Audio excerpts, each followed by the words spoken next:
যেই ফায়ার ডোর আমাকে 2 আওয়ার্সের একটা ব্যারিয়ার দিত, নর্মাল একটা কাঠের দরজা লাগালে 30 মিনিটের বেশি ব্যারিয়ার দিচ্ছে না। দোষ হয়ে যাচ্ছে ইন্টেরিয়ারের উপকরণের, দোষ হয়ে যাচ্ছে ইন্টেরিয়ার ডিজাইনারের। অনেক ধরনের উপকরণ আজকাল বাজারে আমরা পাই, যে উপকরণগুলো মূলত টক্সিক। বাংলাদেশে কোনো ম্যাটেরিয়ালের কোনো ফায়ার রেটের কোনো ডাটা আমরা খুঁজে পাই না। বাংলাদেশে ইন্টেরিয়ার ডিজাইন অফিসিয়ালি বলবো আমি যে পড়াশোনা শুরু হয় 1993 সালে বাংলাদেশ প্রকৌশল বিশ্ববিদ্যালয়ে, এবং বলতে দ্বিধা নেই যে আসলে 1993 সালে যে পড়াশোনাটা শুরু হয় বাংলাদেশ প্রকৌশল বিশ্ববিদ্যালয়ে, সেটা শুরু হয়েছিল আমার হাত ধরে। আমি তখন ইন্টেরিয়ার ডিজাইন নিয়ে জাপান থেকে পড়াশোনা করে ব্যাক করার পরে বাংলাদেশ প্রকৌশল বিশ্ববিদ্যালয়ে পড়ানো শুরু হয়, এবং সেখান থেকে 93 থেকে 2024 পাবলিক ইউনিভার্সিটি, প্রাইভেট ইউনিভার্সিটি এবং অনেক ব্যক্তিগত উদ্যোগ অথবা অনেকগুলো ইনস্টিটিউশনের মাধ্যমে এখন ইন্টেরিয়র ডিজাইন বাংলাদেশে পড়ানো হচ্ছে। যারা ইন্টেরিয়র ডিজাইন নিয়ে পড়ছেন এবং কাজ করছেন তারা একটি সংগঠনের আওতায় আজকে আসতে চাচ্ছেন। তো সেখানটাতে আমার ব্যক্তিগত কিছু বক্তব্য আছে আপনাদের জন্য, সেই জায়গাটা আমি একটু শেয়ার করি। সেটা হলো যে আমরা যখন ডিজাইন বলি, এই টার্মটা যখন ব্যবহার করি যে ডিজাইন, তখন এর দুটো দিক থাকে। একটা দিক হলো এর ব্যবহারিক দিক, আর একটা দিক হলো এর নান্দনিক দিক।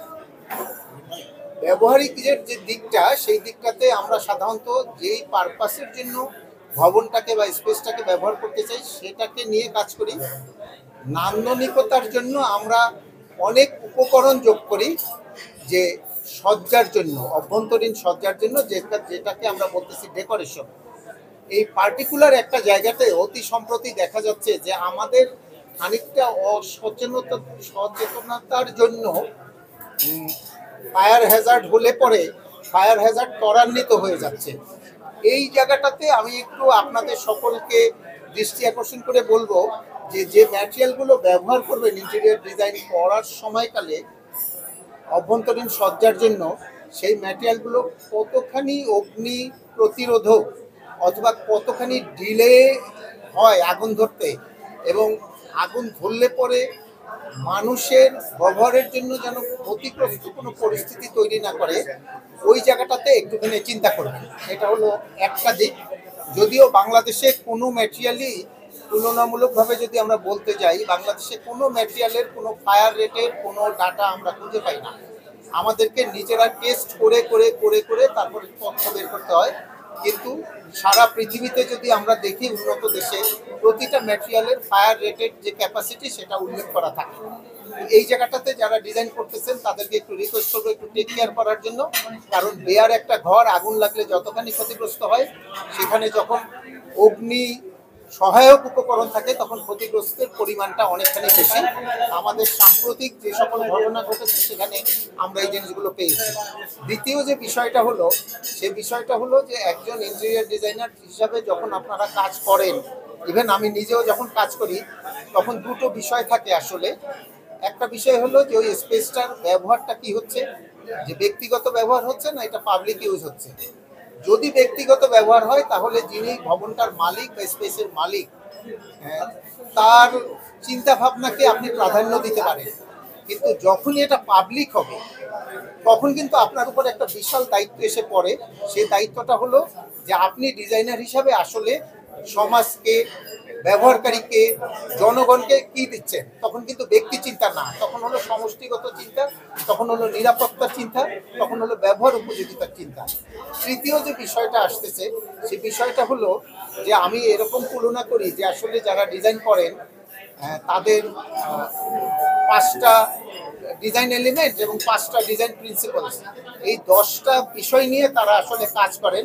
আমি বলি যে হিন্দু ধর্মাবলম্বীদের মতে যে মা দুর্গার 10 হাতের মতো, যে এই 10টা বিষয়ই আসলে আমাদের মেধা চর্চার জন্য, মেধা লালনের জন্য এবং কাজ করার জন্য আমাদের এই উপযোগিতা। তো এই যে ডিজাইন প্রিন্সিপালস এবং ডিজাইন এলিমেন্টস নিয়ে যারা আপনারা কাজ করতেছেন, ইন্টেরিয়র ডিজাইন যারা পড়াশোনা করতেছেন বা প্র্যাকটিস করতেছেন, তারা এটা জানেন। অনেক ধরনের উপকরণ আজকাল বাজারে আমরা পাই, যে উপকরণগুলো মূলত টক্সিক। অনেক ধরনের পেইন্ট আমরা পাই যে পেইন্টগুলো মূলত টক্সিক। সুতরাং আপনারা যখন কাজ করবেন তখন এই জায়গাটা টেক কেয়ার করবেন যে আমার নিজের জন্য, বর্ষিয়ানদের জন্য, শিশুদের জন্য, সবার জন্য নিরাপদ একটা স্পেস জন্য আমরা দিতে পারি। আর সর্বশেষ যেটা, সেটা হলো যারা আজকে সংগঠিত হতে চাচ্ছেন, নানান ক্ষেত্র থেকে একত্রিত হচ্ছেন, একটা পার্টিকুলার একটা জায়গা থেকে যদি সবাই এসে একত্রিত হই, তার রুট একটা জায়গায় থাকে।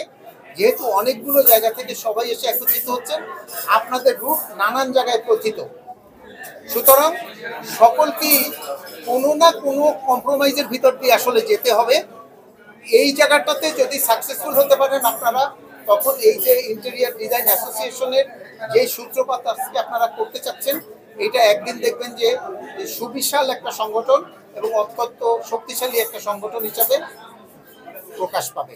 অগ্নিকাণ্ড যে কোনো জায়গায় যে কোনো সময় ঘটতে পারে, এটা হলো প্রধান কথা। এইটা ইন্টেরিয়রের উপকরণ থাকলেও ঘটতে পারে, না থাকলেও ঘটতে পারে। যখন আমি অগ্নিদাহ্য বস্তু রাখতেছি নর্মাল বেয়ার একটা রুমে, সেখানে আগুন লাগলেও ভয়ঙ্কর আগুন হতে পারে। তো বিষয়টা দেখতে হবে যে যেই উপকরণগুলো আমরা সজ্জার জন্য ব্যবহার করতেছি, সেই উপকরণগুলো অগ্নি প্রতিরোধক কিনা, অথবা সেই উপকরণগুলোতে যদি আগুন লাগেও সেটা ছড়াবে না। আমাদেরকে চুজ করতে হবে ওই জায়গাটা, যে অনেক উপকরণ বাজারে পাওয়া যায়, সেই উপকরণের ভিতর থেকে আমাদেরকে ওই প্রপার উপকরণটা খুঁজে নিতে হবে। সমস্যাটা আসে কোথায়? সমস্যাটা আসে হলো ফায়ার রেটেড। আপনি যদি কোনো দরজা ব্যবহার করতে যান, ফায়ার রেটেড আপনি যদি কোনো বোর্ড ব্যবহার করতে যান, ফায়ার রেটেড যদি আপনি জিপসাম ব্যবহার করতে যান, তাইলে পরে সেটার যে মূল্য নর্মাল যেটা, সেটার চেয়ে মূল্য অনেক বেশি।